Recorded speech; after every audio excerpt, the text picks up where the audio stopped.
नमस्कार मित्रांनो, मी प्रज्ञावंत Gaikwad, software engineer, CO आणि फाउंडर माझी ऑनलाईन उद्योग समूह. आपल्यासमोर एक महत्त्वपूर्ण असा व्हिडिओ घेऊन आलो आहे की ज्याच्या माध्यमातून या राशन कार्ड धारकांना मिळणार 9,000 रुपये. पहा कोणते नागरिक पात्र आहेत आणि कोणते नागरिक अपात्र असणार आहेत याविषयीची सविस्तर माहिती या व्हिडिओच्या माध्यमातून आपण घेणार आहोत. तर नक्कीच प्रतकवी चॅनलवरती आपण नवीन असाल तर कृपया चॅनलला सबस्क्राईब करा आणि बेल आयकॉनला प्रेस करायला मात्र विसरू नका. अशाच प्रकारचे नवनवीन व्हिडिओ मी आपल्यासाठी घेऊन येत असतो. चला तर मग विना विलंब व्हिडिओ. महाराष्ट्र सरकारने अलीकडे शिधापत्रिका धारकांसाठी एक महत्त्वपूर्ण आणि क्रांतिकारी निर्णय घेतला आहे. या योजनेमुळे राज्यातील लाखो गरीब कुटुंबांच्या जीवनात मोठा बदल होण्याची शक्यता आहे. सरकारने जाहीर केलेल्या या नवीन योजनेनुसार शिधापत्रिका धारकांना थेट त्यांच्या बँक खात्यात पैसे जमा केले जाणार आहेत. ही योजना राज्यातील सुमारे 40 लाख शिधापत्रिकाधारक कुटुंबाला लाभदायक ठरणार आहे. पूर्वीच्या व्यवस्थित शिधापत्रिका धारकांना स्वस्त धान्य दुकानांमधून कमी किमतीत तांदूळ, गहू, डाळी आणि इतर जीवनावश्यक वस्तू खरेदी करता येत होत्या. मात्र या पद्धतीत अनेक समस्या होत्या. स्वस्त धान्य दुकानांमध्ये अव्यवस्था, दुकानदारांची अनैतिक वर्तणूक, धान्याचा तुटवडा अशा अनेक अडचणींमुळे गरीब नागरिकांना या योजनेचा योग्य लाभ मिळत नव्हता. अनेकदा गरीब लोकांना स्वस्त धान्य मिळण्यासाठी रांगा लावाव्या लागत होत्या. त्यामुळे त्यांचा वेळ आणि श्रम वाया जात होते. या सर्व समस्या लक्षात घेऊन महाराष्ट्र सरकारने एक धाडसी निर्णय घेतलेला आहे. नवीन योजनेनुसार शिधापत्रिका धारकांना वर्षभरात एकूण 9,000 रुपयांची आर्थिक मदत मिळणार आहे. ही रक्कम थेट लाभार्थ्यांच्या बँक खात्यात जमा केली जाईल. यामुळे गरीब कुटुंबांना त्यांच्या गरजेनुसार हा पैसा खर्च करण्याचे स्वातंत्र्य मिळणार आहे. ते आता केवळ अन्नधान्यावरच खर्च करण्यास बाधिल राहणार नाहीत, तर त्यांच्या इतर महत्त्वाच्या गरजा पूर्ण करण्यासाठी देखील या पैशांचा वापर करू शकतील. या नवीन योजनेमागील सरकारचा मुख्य उद्देश गरीब कुटुंबांना आर्थिक स्वातंत्र्य देणे हा आहे. त्यामुळे त्यांना त्यांच्या गरजा आणि प्राधान्यक्रमानुसार खर्च करण्याची संधी मिळेल. उदाहरणार्थ, एखादे कुटुंब त्यांच्या मुलांच्या शिक्षणावर अधिक खर्च करू इच्छित असेल तर तो या पैशापैकी आपल्या कुटुंबातील मुलांच्या शिक्षणावर खर्च करू शकतील. इच्छित असेल तर त्यांनाही तशी संधी मिळेल. ही योजना गरीब कुटुंबांना बचत करण्यास देखील प्रोत्साहित करेल, जे त्यांच्या दीर्घकालीन आर्थिक सुरक्षिततेसाठी महत्त्वाचे आहे. या योजनेमुळे गरीब कुटुंबांना अधिक सन्मान मिळेल असे सरकारचे म्हणणे आहे. आतापर्यंत स्वस्त धान्य दुकानात जाऊन धान्य घेण्यासाठी रांगेत उभे राहावे लागत होते. त्यामुळे अनेकदा त्यांच्या आत्मसन्मानाला ठेच पोहोचत होती. मात्र आता त्यांना त्यासाठी धावपळ करावी लागणार नाही. त्यांच्या खात्यात पैसे जमा होतील आणि ते पैसे ते त्यांच्या गरजा पूर्ण करण्यासाठी स्वतःच्या इच्छेनुसार वापरू शकतील. यामुळे त्यांना समाजात अधिक सन्मानाने वागवले जाईल अशी अपेक्षा आहे. मुख्यमंत्री एकनाथ शिंदे यांनी योजनेचे स्वागत करताना सांगितले की यामुळे गरीब कुटुंबांचा खर्च कमी होईल. त्यांना पैसे थेट मिळत असल्याने ते इतर गोष्टींसह स्वस्त धान्यावर खर्च करू शकतात.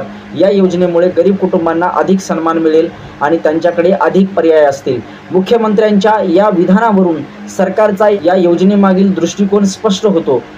सरकार गरीब कुटुंबांना केवळ आर्थिक मदत देण्यापुरते मर्यादित न राहता त्यांना सामाजिक सन्मान आणि स्वावलंबन मिळवून देण्याचा प्रयत्न करत आहे. या योजनेमुळे गरीब कुटुंबांच्या जीवनमानात सुधारणा होण्याची अपेक्षा आहे. आतापर्यंत ते बहुतांश खर्च अन्नधान्यावरच करत होते, मात्र त्यांना इतर महत्त्वाच्या गोष्टीवर खर्च करण्याची संधी मिळेल. उदाहरणार्थ, ते आता त्यांच्या मुलांच्या शिक्षणावर अधिक खर्च करू शकतील, चांगल्या दर्जाच्या आरोग्य सेवा घेऊ शकतील किंवा त्यांच्या घराची दुरुस्ती करू शकतील. याशिवाय त्यांना थोडी बचत करण्याची संधी देखील मिळेल. भविष्यातील गरजांसाठी उपयोग पडू शकेल. या योजनेमुळे ग्रामीण अर्थव्यवस्थेला देखील चालना मिळण्याची शक्यता आहे. गरीब कुटुंबांकडे आता खर्च करण्यासाठी अधिक पैसे असतील. त्यामुळे ग्रामीण भागातील छोट्या व्यवसायांना फायदा होऊ शकतो. यामुळे ग्रामीण भागात रोजगाराच्या संधी वाढण्याची शक्यता आहे.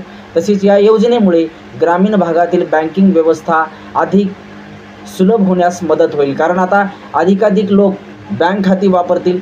मात्र या योजनेच्या अंमलबजावणीत काही आव्हाने देखील असू शकतात. सर्वप्रथम, सर्व पात्र लाभार्थ्यांचे बँक खाते असणे आवश्यक आहे. बऱ्याच ग्रामीण भागात अजूनही बँकिंग सुविधा पुरेशा प्रमाणात उपलब्ध नाहीत. त्यामुळे सरकारला प्रथम या भागात बँकिंग सुविधा वाढवण्यावर भर द्यावा लागेल. दुसरे म्हणजे या योजनेची माहिती सर्व लाभार्थ्यांपर्यंत पोहोचवणे हे एक मोठे आव्हान असेल. बऱ्याच ग्रामीण भागात अजूनही डिजिटल साक्षरतेचे प्रमाण कमी आहे. त्यामुळे लोकांना या योजनेचा लाभ कसा घ्यायचा हे समजावून सांगण्यासाठी विशेष प्रयत्न करावे लागतील। तसेच या योजनेमुळे स्वस्त धान्य दुकानांचे भवितव्य काय असेल हा एक महत्त्वाचा प्रश्न आहे। दुकानांवर अवलंबून असलेल्या अनेक लोकांचे रोजगार धोक्यात येऊ शकतात, त्यामुळे सरकारला या लोकांसाठी पर्यायी रोजगाराची व्यवस्था करावी लागेल। याशिवाय या योजनेमुळे महागाईचा परिणाम गरीब कुटुंबावर अधिक होऊ शकतो। आतापर्यंत त्यांना स्वस्त दरात धान्य मिळत होते, मात्र आता त्यांना बाजारभावाने धान्य खरेदी करावी लागेल, त्यामुळे महागाई वाढल्यास त्याचा थेट परिणाम या कुटुंबावर होऊ शकतो। या सर्व आव्हानांना तोंड देत सरकारने ही योजना यशस्वीरित्या राबवली तर त्याचा निश्चितच सकारात्मक परिणाम दिसून येईल। गरीब कुटुंबांना अधिक आर्थिक स्वातंत्र्य मिळेल, त्यांचे जीवनमान सुधारेल आणि त्यांना समाजात अधिक सन्मानाने वागवले जाईल। थोडक्यात महाराष्ट्र सरकारची ही नवीन योजना गरिबांच्या कल्याणासाठी एक महत्त्वपूर्ण पाऊल आहे। या योजनेमुळे गरीब कुटुंबांना केवळ आर्थिक मदतच नव्हे तर त्यांच्या गरजा पूर्ण करण्यासाठी स्वातंत्र्य आणि सन्मान मिळणार आहे। शिधापत्रिका धारकांना आता 9,000 रुपये महाराष्ट्र शासनाच्या वतीनं आता त्यांच्या थेट बँक खात्यामध्ये जमा करण्यात येणार आहेत। खरंच ही योजना गरीब कुटुंबांच्या दृष्टीने किती महत्त्वाची आहे हे या व्हिडिओच्या माध्यमातून आपण सविस्तर पद्धतीने पाहिलेलं आहे।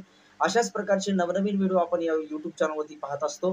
प्रतकवी चॅनलवरती आपण नवीन असाल तर कृपया चॅनलला सबस्क्राईब करा आणि बेल आयकॉनला मात्र प्रेस करायला विसरू नका। अशाच प्रकारचे नवनवीन व्हिडिओ मी चॅनलवरती घेऊन येत असतो। तर आपल्याला व्हिडिओ नक्की आवडला असेल तर कृपया चॅनलला लाईक करा आणि इथेच थांबतो। जय हिंद, जय भारत।